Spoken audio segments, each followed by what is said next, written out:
여러분, 저희가 인생을 살다 보면 참 어려운 시기를 지날 때도 있습니다. 여러분들도 아마 삶을 되돌아보실 때면 힘들었던 순간들이 아마 있을 겁니다. 그럴 때 우리는 이렇게 질문합니다. 하나님, 어디 계십니까? 하나님 도대체 어디 계시고 하나님 무엇을 하십니까? 왜 저한테 이런 일이 벌어지게 하십니까? 이렇게 말이죠. 물론 우리한테 벌어지는 나쁜 일들 전부가 하나님 때문은 아닙니다.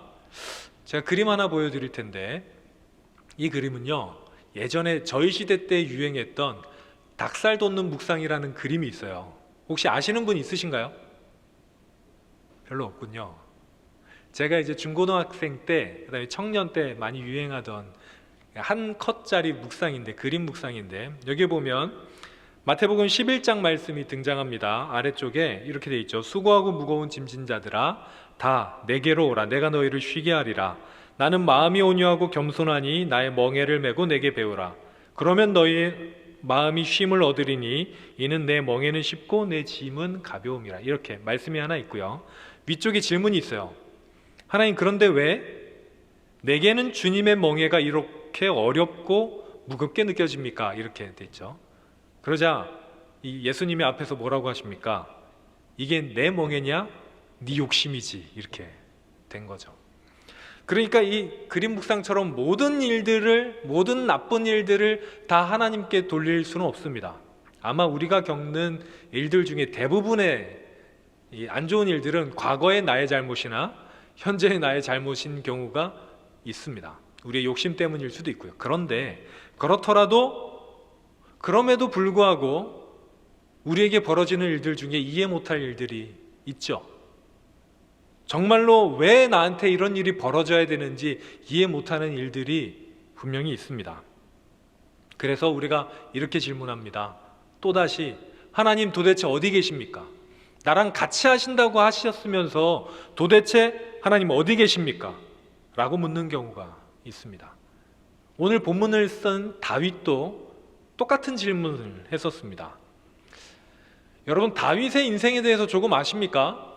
제가 오늘 설교를 준비하면서 다윗을 가지고도 시리즈 설교를 한번 해야겠다라는 생각을 한 적이 있는데, 다윗의 인생을 한마디로 요약하자면 정말 파란만장한 삶이었다, 이렇게 이야기할 수 있겠습니다.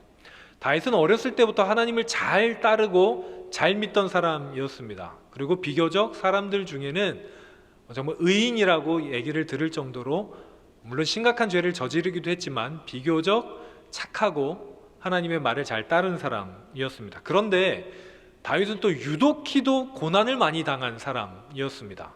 정말 그의 삶을 되돌아보면 야, 이 너무하지 않나, 말년의 말년까지 너무 심하지 않나 라는 생각이 들 정도로 고통을 많이 당한 사람입니다.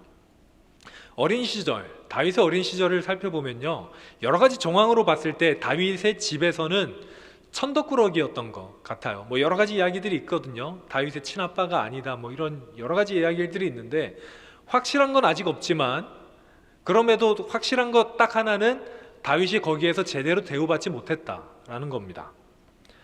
그리고 다윗은 그럼에도 불구하고 하나님 앞에 최선을 다했죠. 그래서 하나님께 선택을 받습니다. 사무엘이 찾아와서 다윗에게 기름을 붓고 이스라엘을 왕으로 세우죠. 그러고 나서 무슨 일이 있습니까? 골리앗을 무너뜨립니다. 골리앗을 잡아요. 물리쳐요. 그래서 가장 유명한 장군이 됩니다. 여기까지는 이제 승승장구인데, 그 다음부터 갑자기 사울 왕의 미움을 받아서 도망다니기 시작하죠. 도망다니다가 배반당하기도 하고요. 그 사이에 자신을 왕으로 세워주었던 사무엘이 죽는 일도 있고, 여러 가지 사건 사고들이 끊이지 않습니다. 다윗은 아마 억울했겠죠. 하나님, 제가 하나님께 죄를 저지른 적이 없습니다. 하나님 앞에 죄를 범한 적이 없습니다. 결단코 내가 하나님 앞에 죄를 저지른 적이 없는데도 하나님 왜 이러십니까? 왜 이 일을 나한테 있게 하십니까? 라고 묻습니다.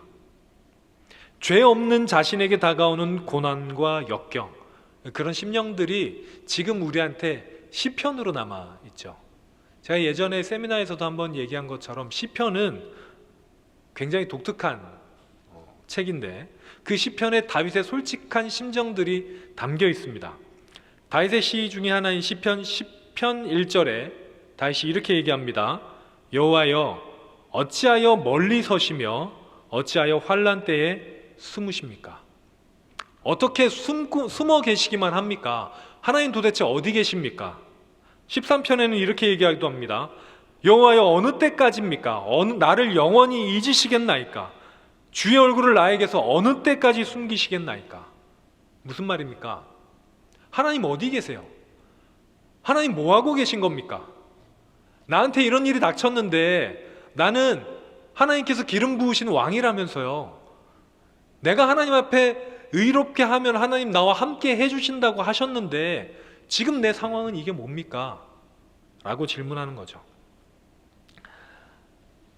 그리고 오늘 본문도 이 다윗의 파란만장한 삶을 살아낸 다음에 하나님이 어디 있냐고 묻던 다윗의 그 삶의 결론에 이르러서 다윗이 고백하는 장면인데요. 오늘 본문을 같이 보시겠습니다. 오늘 본문을 보시면요, 다윗은 이렇게 고백합니다.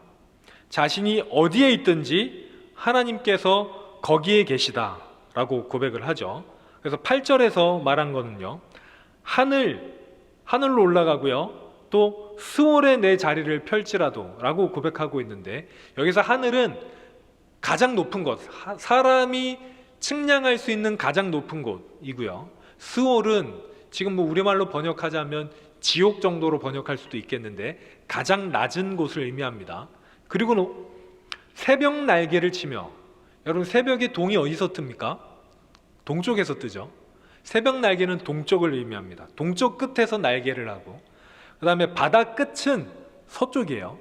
그 당시 이 이스라엘 나라에서는 바다가 서쪽에 있었기 때문에 동쪽 끝으로 가든 서쪽 끝으로 가든 거기에서도 주님이 나와 함께 하실 것이다. 그래서 오늘 본문을 요약하자면 이겁니다. 가장 높은 곳이든 가장 낮은 곳이든 어디로 가든 어디에서 있든 하나님이 나와 함께 하실 것이다. 이게 다윗의 고백이죠. 그리고 하나님께서 거기 계신다. 내가 동쪽으로 가든 서쪽으로 가든 하늘에 있든 스월에 있든 하나님이 거기 계신다 라는 뜻의 이름이 있습니다. 하나님의 이름, 오늘 설교의 제목인 여호와 삼마입니다. 여호와 삼마의 뜻은 하나님이 거기 계시다, 하나님께서 거기 계십니다 라는 뜻입니다. 사실 여호와 삼마는 에스겔서에 등장하는 단어인데요, 이 새 예루살렘이라는 어떤 도시의 명칭입니다. 도시 이름이에요, 여호와 삼마는. 여러분 에스겔서를 좀 잘 아십니까? 에스겔서를 처음부터 끝까지 읽어보신 적이 있으신 분, 우리 청년 중에? 네, 쉽지 않죠. 이 에스겔서는 대선지서로 분류된 선지서인데, 이 대선지서는 그야말로 양이 많아서 대선지서거든요. 에스겔이 48장까지 있지만 그 분량만큼은 이사야에 맞먹지 않을 정도로 한 장 한 장이 길고요, 읽기 위해서는 쉽지 않습니다. 그런데 그 에스겔서 안에 정말 귀한 말씀이 있는데요, 에스겔이라는 사람은 바벨론 2차 침공 때 포로가 된 사람입니다. 그래서 바벨론 왕에 의해서 바벨론으로 포로가 돼서 끌려간 사람이죠. 원래는 제사장이었습니다.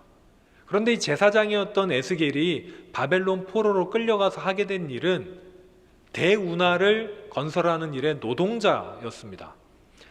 에스겔서가 쓰여지는 1장에 보면 그발강가에 있었다고 기록되어 있는데, 그발강가는 이 바벨론에서 벌였던 대운하 공사가 있었던 곳이고요, 거기서 에스겔은 한 5년 동안 노동자로 살게 됩니다.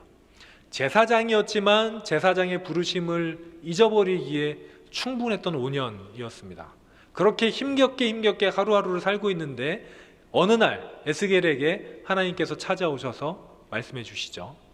그러면서 에스겔의 이 환상과 예언이 시작되는데요, 에스겔의 예언 첫 번째 단계는 예루살렘과 이스라엘, 그러니까 남유다 이 왕국을 향한 멸망 예언이었습니다.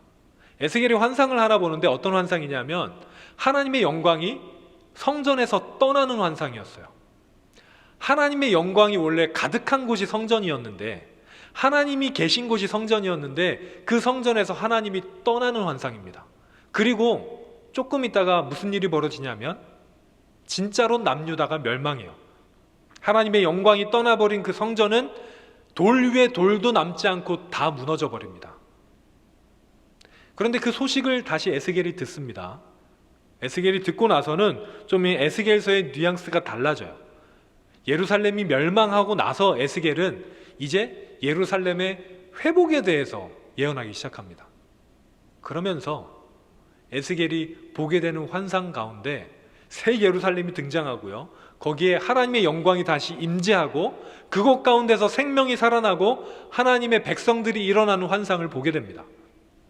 그러고 나서 그 마지막과 그 마지막에 너무나도 아름다운 그 아름다운 도성 새 예루살렘, 하나님의 영광이 임하시고 하나님이 늘 함께 하시는 그곳의 이름을 여호와 삼마라고 부릅니다.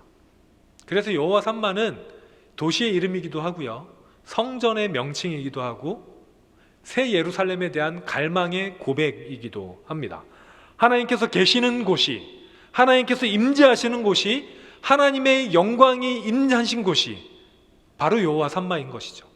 여호와 삼마는 어떤 특정한 지역이 아닙니다. 어떤 특정한 건물이 아니에요. 여호와 삼마는 하나님이 계신 곳입니다. 에스겔에서 본 그 환상의 모양, 새 예루살렘은요, 다른 것을 얘기한 게 아니라 이 세상에 오시는 예수님을 말한 거였거든요. 이 세상에 오신 예수님 자체가 여호와 삼마였고, 그 예수님으로 인해서 이제 우리 안에 하나님을 모시게 된 여러분 한 명 한 명이 여호와 삼마입니다. 여러분 옆에 사람들 한번 보십시오. 얼굴 한번 보십시오. 옆에 계신 분들, 보시면 어떻게 하나님의 영광이 있는 것 같아요? 고개를 젓지 마시고 믿음의 눈으로 보는 겁니다, 여러분. 믿음의 눈으로 하나님의 영광을 보실 수 있어야 됩니다. 자, 하나님의 영광이 임한 성전, 하나님의 영광이 임한 사람들, 그것이 바로 우리고요, 우리 한 명 한 명이 여호와 삼마입니다. 그런데 우리가 여호와 삼마이고 우리가 하나님의 영광이 임하신 곳인데 왜 우리는 하나님을 볼 수가 없을까요? 왜 우리는 하나님의 역사를 체험하기가 어려울까요? 그 질문을 3000년 전에 다윗이 똑같이 했습니다. 오늘 본문이 속해 있는 시편, 아까 말씀드린 대로 이 시편은요, 굉장히 독특한 책입니다. 다른 성경과는 조금 달라요. 다른 성경은 어느 정도 이성적으로 쓰여져 있습니다. 왜냐하면 이 성경의 목적이 하나님의 말씀을 전달하는 것, 조금 더 극렬하게 얘기하면 정보를 전달하는 데 있기 때문입니다.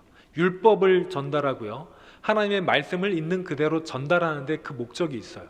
그리고 역사를 전달하는 데 목적이 있죠. 그래서 되게 이성적인 책입니다. 이성을 가지고 봐야 됩니다. 그런데 시편은 다릅니다. 시편은 이성으로 보는 책이 아니라 마음으로 보는 책입니다. 왜냐하면 정보를 전달하는 책이 아니라 마음을 전달하는 책이기 때문에 그렇습니다. 그래서 우리는 시편을 통해서 역사의 기록을 찾거나 이런 것보다 그 시점에 그 저자의 심정과 마음을 발견할 수 있습니다. 그래서 다윗은 시편을 굉장히 많이 썼는데요, 가장 많이 시편을 쓴 사람이 다윗이죠. 다윗은 주로 하나님을 찬양하고 감사하는 시를 많이 썼지만 어떤 때는 하나님한테 막 불만을 토하기도 하고 원망을 토하기도 하죠. 그런 솔직한 심정이 시편에 담겨 있습니다. 그리고 다윗은 오늘 본문을 쓰기 전에 그 여호와 삼마라는 고백을 하기 전에 굉장히 많은 일들을 겪었죠. 수없이 많은 생명의 위협을 당했습니다. 죽기 일보 직전까지 간 것도 참 여러 번 있습니다.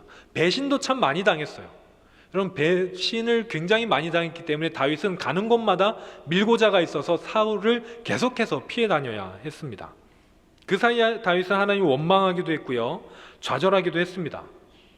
그리고 나서 다윗이 다시 노래를 시작했을 때 바로 그 노래가 오늘 묵상한 본문인 시편 139편입니다. 오늘 본문에서요, 다윗의 결론은 어디에서나 주님의 손이 나를 인도하셨다라는 고백입니다.